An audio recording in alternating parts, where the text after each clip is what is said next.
अपने पराए। घर की लड़ाइयाँ कितनी भी हो, लेकिन ये भी सच है कि किसी पर कोई आपत्ति हो तो अपना ही परिवार साथ देता है। भैया मेरे पीछे पुलिस लगी है, प्लीज मुझे बचा लो। रवि और राज दो भाई, लेकिन दोनों में कभी नहीं पटी। अरे क्या हुआ छोटे, क्या कर दिया तूने?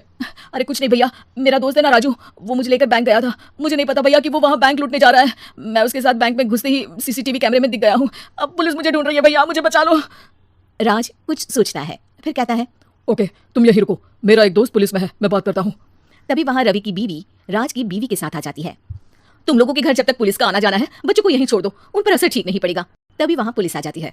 चलो चलो, कौन है रवि, थाने चलो। मैंने कुछ नहीं किया, मुझे कुछ नहीं पता। अरे वो तो पुलिस स्टेशन चलकर ही पता चलेगा कि कुछ पता है कि नहीं, चलो। कहानी का फ्लैशबैक। भैया मुझे मेरे मकान में हक चाहिए ही चाहिए। अरे लेकिन छोटे, अभी मेरे बच्चों पर काफी खर्चा है, तेरी भाभी की भी तबीयत ठीक नहीं रहती, बजट बिल्कुल नहीं है कि मैं अलग होकर रहूं।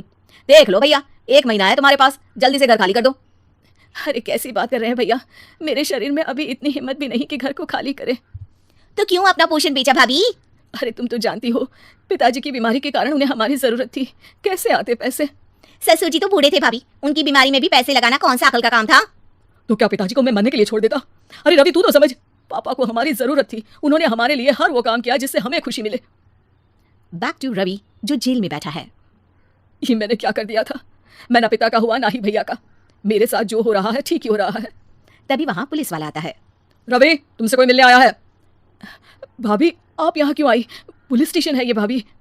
भैया आपकी जगह मेरा भाई होता तो क्या मैं नहीं आती? अच्छा ये खाना ले लीजिए, खा लीजिएगा।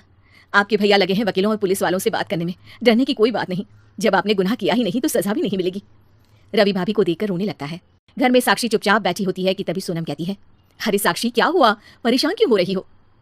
भाभी अभी अभी पुलिस स्टेशन से खबर आई है, इन्हें बड़े जेल में शिफ्ट किया जा रहा है। मैं क्या करूंगी भाभी? रो मत, हम अच्छे से अच्छा वकील करेंगे। लेकिन उसमें तो बड़े पैसे लगेंगे दीदी, हम इतना पैसा कहाँ से लाएंगे? अरे क्यों, ये मकान है ना, और मेरे कुछ गहने भी है। साक्षी की आंखों में पानी आ जाता है। दीदी ये तो आप और भैया की मेहनत की कमाई है।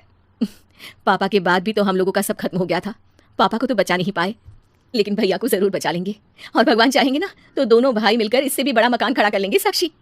थोड़ी देर में राज वहां आता है। सोनम सही कह रही है साक्षी, पैसों की कमी के कारण किसी भी बेगुनाह को सजा नहीं मिलती।